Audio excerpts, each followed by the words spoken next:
नमस्कार मंडळी, आज मी तुम्हाला श्री गुरुचरित्रातील अशी एक अद्भुत कथा सांगणार आहे की जी केवळ एका गरीब ब्राह्मणाची कथा नाही, तर प्रत्येक त्या व्यक्तीची कथा आहे जी आज आपल्या जीवनात दुःख, अपयश, गरिबी किंवा निराशेचा सामना करत आहे.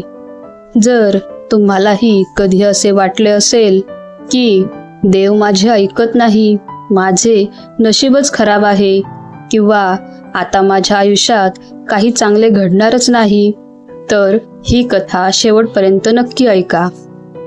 कारण ही कथा सांगते की जेव्हा सर्व दरवाजे बंद होतात तेव्हा दत्तगुरु स्वतः भक्तासाठी नवा मार्ग उघडतात. फार पूर्वी एका छोट्याशा गावात सोमदेव नावाचा एक ब्राह्मण राहत होता. तो अत्यंत विद्वान होता. वेदांचे ज्ञान त्याला होते. धर्माचरण, पूजा, जप, तप यात तो सदैव मग्न असायचा. पण मंडळी, ज्ञान होते, सदाचार होता, भक्ती होती, पण पैसा नव्हता. त्याच्या घरात गरिबीने अक्षरशः घर केले होते. छप्पर गळके होते, भिंती तुटलेल्या होत्या. घरात धान्याचा एक दाणाही उरलेला नसायचा. अनेकदा त्याची मुले उपाशी झोपायची. पत्नी अश्रू लपवत मुलांना समजवायची, उद्या काहीतरी व्यवस्था होईल बाळांनो. पण तो उद्या कधीच येत नव्हता. सोमदेव रोज सकाळी घराबाहेर पडायचा. काही काम मिळते का, काही दान मिळते का याची आशा ठेवून गावभर फिरायचा. पण संध्याकाळी तो रिकाम्या हाताने परत यायचा. त्यावेळी मुलांच्या डोळ्यातला प्रश्न त्याला असह्य व्हायचा, बाबा आज खायला आणलं का? त्या प्रश्नाचे उत्तर त्याच्याकडे नसायचे. एके रात्री त्याची पत्नी रडत बसली होती. मुलं उपाशी झोपली होती. सोमदेव घराच्या एका कोपऱ्यात बसून देवघराकडे पाहत होता. अचानक त्याच्या मनात विचार आला, मी इतकी वर्षे देवाची भक्ती केली, धर्माचे पालन केले, कोणाचे वाईट केले नाही, तरीही माझ्या वाट्याला इतके दुःख का? तो रात्रभर झोपू शकला नाही. पहाट झाली, पण त्याच्या मनात अंधारच होता. दिवसागणिक वाढणाऱ्या दुःखाने त्याला पूर्णपणे खचवून टाकले होते.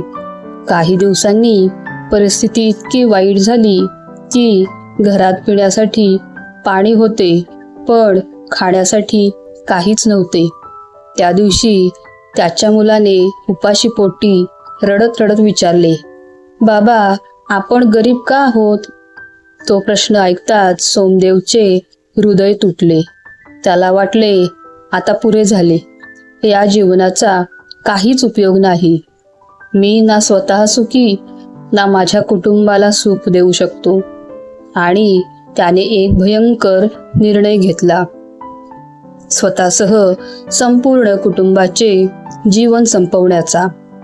दुसऱ्या दिवशी सकाळी तो पत्नी आणि मुलांना घेऊन नदीकाठी गेला. नदीचे पाणी शांत होते. पक्ष्यांचा किलबिलाट सुरू होता. निसर्ग सुंदर होता. पण सोमदेवच्या मनात फक्त मृत्यूचा विचार होता. त्याच्या पत्नीला सर्व समजले होते. तिच्या डोळ्यातून अश्रू वाहत होते. मुलांना मात्र काहीच कळत नव्हते. ते नदीकाठी खेळत होते आणि सोमदेव विचार करत होता, आता काही क्षणात सर्व दुःख संपेल. पण मंडळी, भक्त संकटाच्या शेवटच्या टोकाला पोहोचतो तेव्हा देव त्याचा हात सोडत नाही. त्याच वेळी दुरून एक तेजस्वी अवधूत चालत येताना दिसला. अंगावर साधी वस्त्रे, हातात कमंडलू, केस विस्कटलेले, पण चेहऱ्यावर अलौकिक तेज. तो अवधूत सोमदेवाजवळ येऊन उभा राहिला आणि हसत म्हणाला, बाळा येथे का बसला आहेस? सोमदेव काही बोलला नाही. अवधूत पुन्हा म्हणाले, तुझ्या चेहऱ्यावर इतके दुःख का दिसत आहे? हे ऐकताच सोमदेवाचा बांध फुटला. तो रडू लागला. त्याने आपल्या आयुष्याची संपूर्ण कहाणी त्या अवधूताला सांगितली.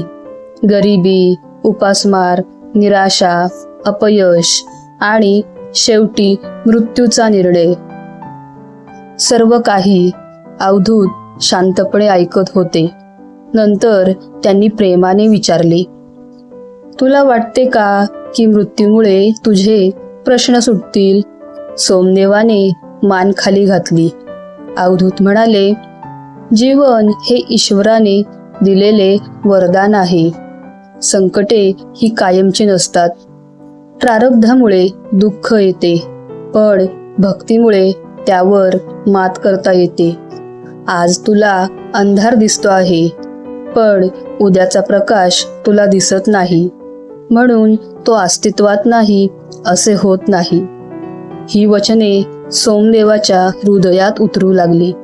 मग त्या अवधूताने त्याला एक दिव्य मंत्र दिला आणि म्हणाले, या मंत्राचा श्रद्धेने जप कर. कधीही आशा सोडू नकोस. दत्तगुरूंवर विश्वास ठेव. तुझ्या जीवनात लवकरच बदल घडेल. हे बोलून अवधूत निघून गेले. पण त्यांच्या शब्दांनी सोमदेवाच्या मनात नवीन आशा निर्माण झाली. तो घरी परतला आणि रोज मनापासून मंत्र जप करू लागला. 1 दिवस, 2 दिवस, 1 आठवडा, 1 महिना, काही काळ गेला आणि अचानक त्याच्या आयुष्यात परिवर्तन सुरू झाले. त्याला कामाच्या संधी मिळू लागल्या. लोक त्याचा सन्मान करू लागले. धनप्राप्तीचे मार्ग खुले झाले. घरातील दारिद्र्य हळूहळू नाहीसे झाले. जिथे पूर्वी उपासमार होती, तिथे आता समृद्धी होती. जिथे पूर्वी अश्रू होते, तिथे आता आनंद होता. एके दिवशी ध्यानात त्याला सत्य समजले.